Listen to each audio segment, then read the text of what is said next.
This happened 3 summers ago, during the 4th of July.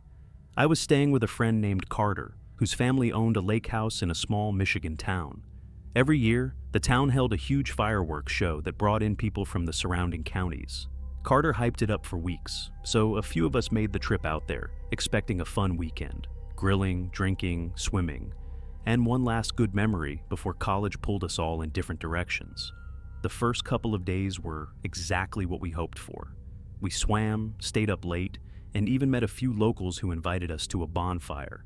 Everyone was friendly, but there was this weird undercurrent when the fireworks came up. A few people at the bonfire seemed uneasy when someone mentioned the lake show, and one guy, who looked a little older than us, said we'd understand soon enough. He didn't explain, just kinda laughed and changed the subject. On the night of the 4th, we grabbed snacks and blankets and joined the crowd near the shore. The town set up a barge in the center of the lake to launch from.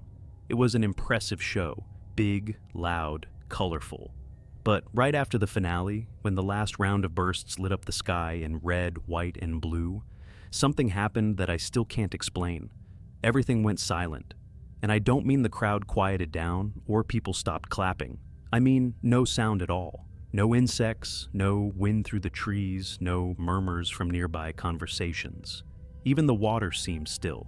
I remember looking at Carter, thinking he was about to make a joke, but he was just staring at the lake with this chilling expression, as were a bunch of other people around us.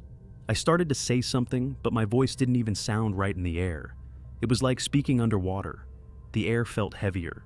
My phone screen flickered and died, even though it was fully charged. And when I looked back at the lake to see what everyone was staring at, I saw figures standing out on the water.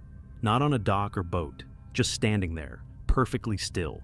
I couldn't make out their faces or even clear shapes, but there were at least 6 or 7 of them, spaced evenly across the surface of the lake. No movement, no sound, just a quiet that pressed in on my ears like pressure in a plane cabin.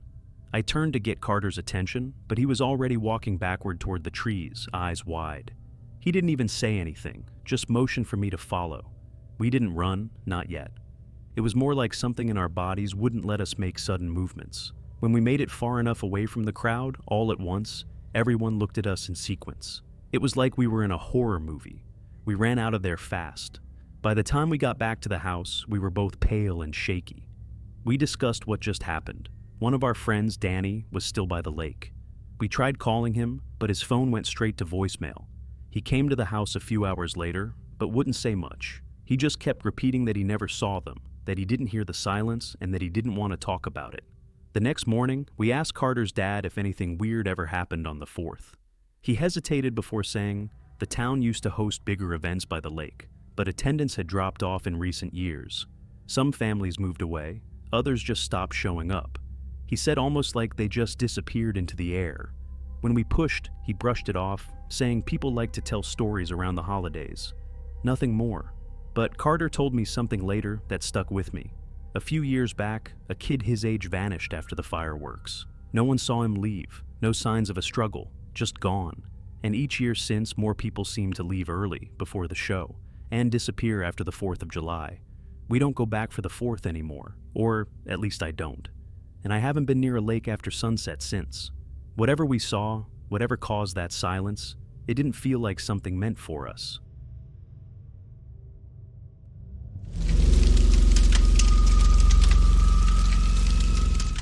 This happened when I was 15. My school held a 4th of July celebration every year at the high school football field. Food trucks, carnival games, fireworks at the end of the night. It was one of the few times our little school felt lively. That year, my friend Lucas and I got permission to stay out late since his older brother was helping run security for the event. We felt like we had more freedom than usual, and we planned to make the most of it. It was a humid night, the kind where everything sticks to your skin and the air feels heavy, even after the sun goes down. Lucas and I spent most of the evening wandering between booths and sneaking extra sodas. The field was packed, and parents were already spreading out blankets by the 50-yard line to claim spots for the fireworks. Around 9 p.m., we decided to cut across the back of the bleachers, thinking we could get to the other side faster without pushing through the crowd. It was darker back there, not totally dark and abandoned, but just far enough from the action to feel off. A few older kids were smoking, some trash was blown under the stands, nothing out of the ordinary at first. But halfway across I noticed someone crouching under the bleachers. He wasn't a student or someone I recognized. He was old, maybe mid-30s. He was hunched down in the shadows, facing the field, totally still. I thought maybe he was just drunk, but then I realized he had something shiny in his hand. It looked like a hunting knife, not raised or anything, just sitting there in his grip like he was waiting. I nudged Lucas, but before I could say anything, the guy turned and looked straight at us. His face wasn't angry, just blank. His eyes didn't even seem surprised. He just stared like he'd already noticed us minutes before and was waiting for us to realize. We didn't say a word to each other. We both backed up, slowly at first, then broke into a full sprint once we rounded the far side of the bleachers. I told Lucas to find his brother while I tried to point out where the man was. I ran to get help, but by the time they checked, the guy was gone, vanished. We told them to go searching for the guy and explained what he looked like. Security tried to calm us down, saying it was probably just some local who'd had too much to drink. But Lucas's brother didn't look convinced by that idea. The guards said they'd been watching entrances all night and didn't remember seeing anyone fitting our description come in. He reported it anyway, but nothing ever came of it. No arrest, no follow-up, just brushed aside. Later that night, after the fireworks, we walked past the bleachers again, just out of curiosity. There was nothing there, but under the bench where the man had been crouching, there were faint scrape marks in the dirt, like someone had been dragging the edge of a blade into the ground over and over, leaving deep, deliberate lines. I still think about that man now, the stillness of him, the way he stared, how he didn't seem surprised at all to be caught, like he had all the time in the world, like he was waiting for someone specific. I've never been comfortable in a setting like that since.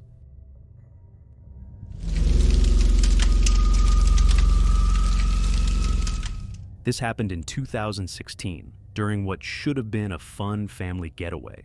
My parents had rented a cabin at a campground near the Appalachian foothills, the kind of place with a lake, trails, and organized weekend activities.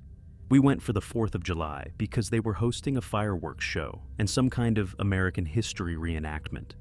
It was the first vacation we'd taken in years, and for the first day or two, everything felt fine, peaceful even. The campground was well organized, and most of the other families were friendly. I met a girl named Tasha near the volleyball net on the second day. She was around my age, 16, and we hit it off fast. We hung out most of that weekend, swimming, walking the trails, sharing snacks by the fire pit.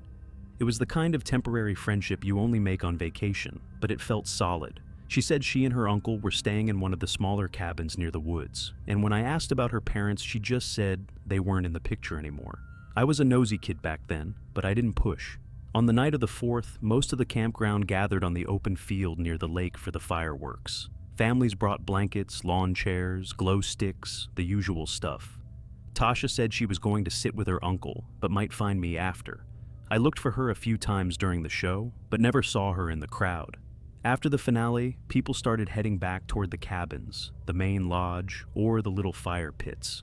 My family took the long way around the lake trail since it was cooler and less crowded. I looked near the edge of the woods, and maybe 30 feet off the trail, I saw someone standing alone, facing away from us. I could see the edge of a red hoodie, and I recognized the way her hair was tied back that it was Tasha.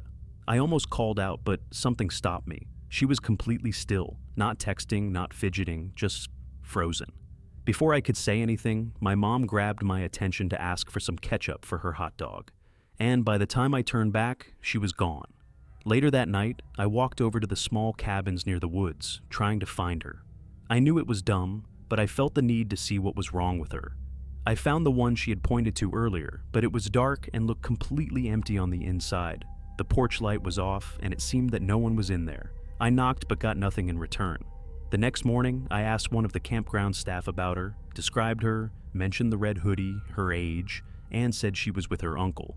He frowned and got annoyed, telling me that no one matching that description had checked in that weekend. He even made me look at the guest list. No Tasha. No one was listed in that specific cabin at all. I didn't tell my parents. I didn't know how to explain any of it without sounding insane. But I did tell one of the staff members. He was quiet for a moment, then said, "I wasn't the first person to ask about a girl near the woods." He didn't say anything else and just walked away. Everyone else I tried to ask would either get annoyed with me or walk away without saying a word. I didn't see her again since then. I don't know if she was real or if something else was pretending to be her. But whoever or whatever she was is not something I've been able to forget.